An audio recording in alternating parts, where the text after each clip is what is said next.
Tubal-Cain, the first blacksmith.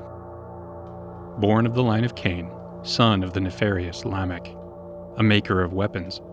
Some sources say that Tubal-Cain means Cain's spices, implying that he improved on the work of his forefather Cain, the first murderer. Josephus said that Tubal-Cain exceeded all men in strength and martial prowess. In the biblical lineages, he'd be close to the same generation as his cousin Methuselah, the shipwright's 900-plus-year-old grandfather. This means that the first blacksmith has close to a millennia of experience at his craft. How can I possibly hope to represent this? In this first attempt at designing him, I'm going to imply that he's become skilled enough that he mimics life with his pieces. I'll expand on that soon. Tubal-Cain is human, not a Nephilim, but he's developed enough renown that he's considered a god by many. His centuries upon centuries at the forge have transformed him. His colossal upper body provides the power behind his laser-focused hammer swings, and his incredible grip strength is unmatched. My earliest attempts didn't have the sureness of a man who has accepted the mantle of a god. I redrew him as a pillar of confidence, a mountain of a man, a sturdy frame on which to hang those industrial-strength arms.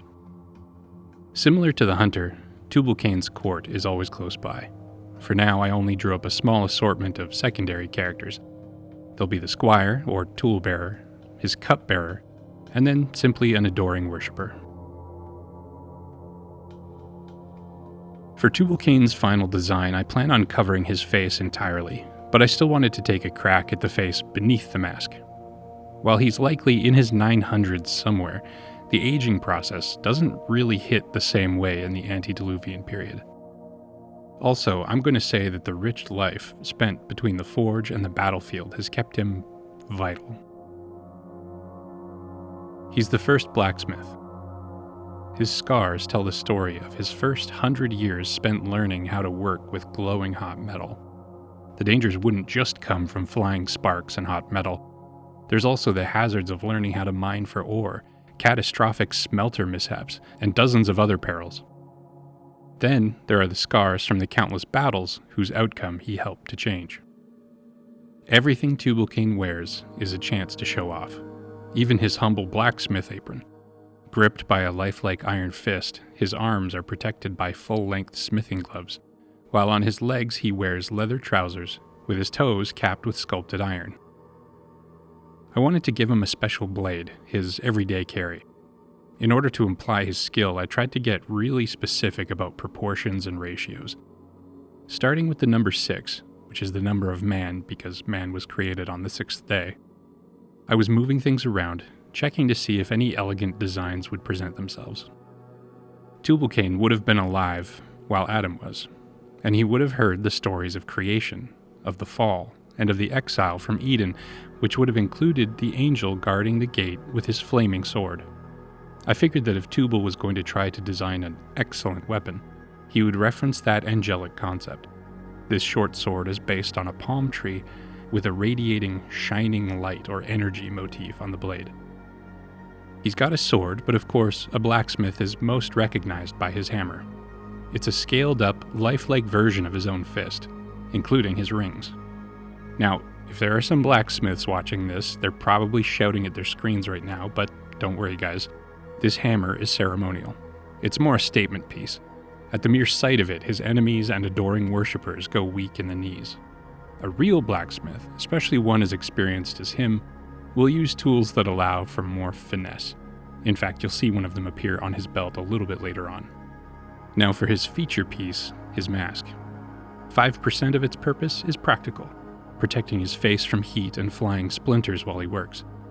The other 95% is purely for shock and awe. No one alive can shape metal like him, and he makes sure everyone knows it.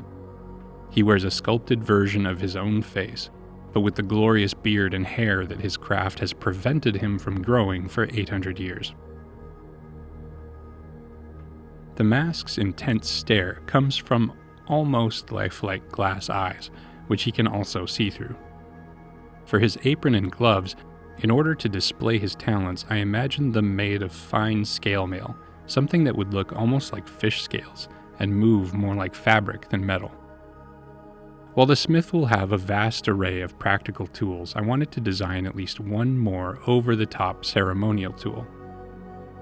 Oversized blacksmith tongs. But like the giant hammer, these would be shaped like the master's own hand.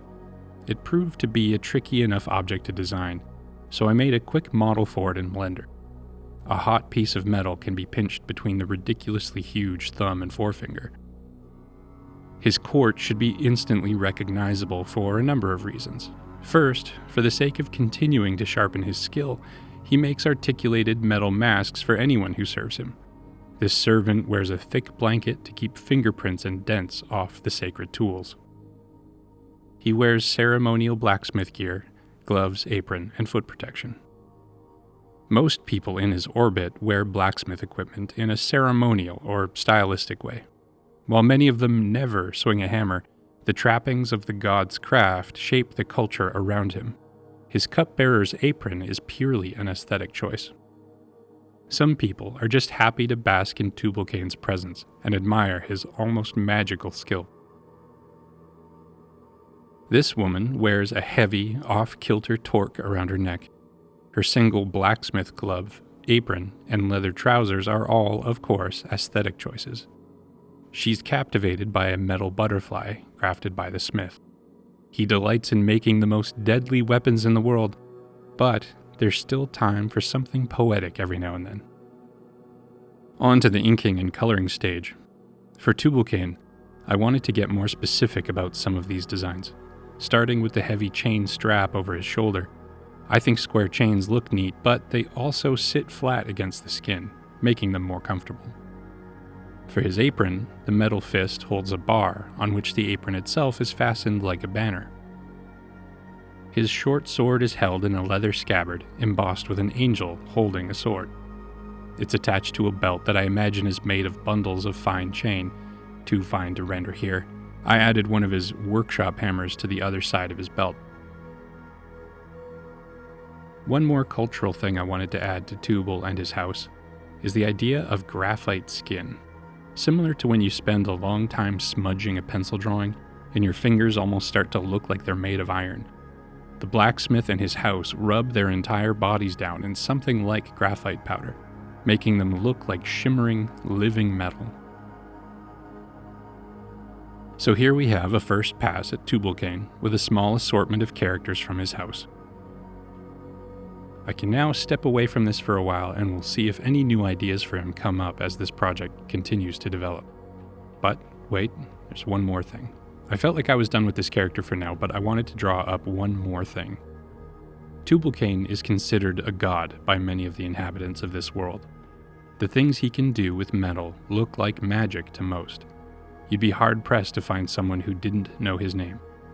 When an elite warrior wants a weapon, it would be an insult to carry one made by anyone less than Tubal-Cain himself, no matter how good his apprentices were.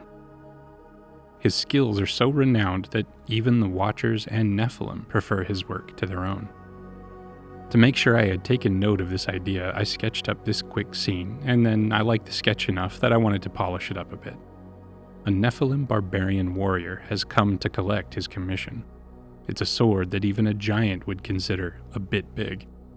Inspired by Tubal's own Eden blade, the grip is a bronze tree, and the blade is a Damascus-like material folded to emulate fire.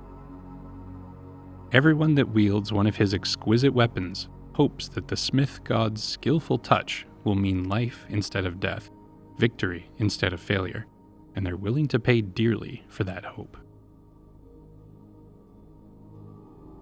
You can help this project. Click the buttons, leave a comment, go to my website, buy a book or a print, follow me on stuff, sign up on Patreon. Thank you all so much for the support you've already shown. It's been overwhelming, and a special thank you to my Dragon Tier patrons. Thanks for watching. I'll see you next time.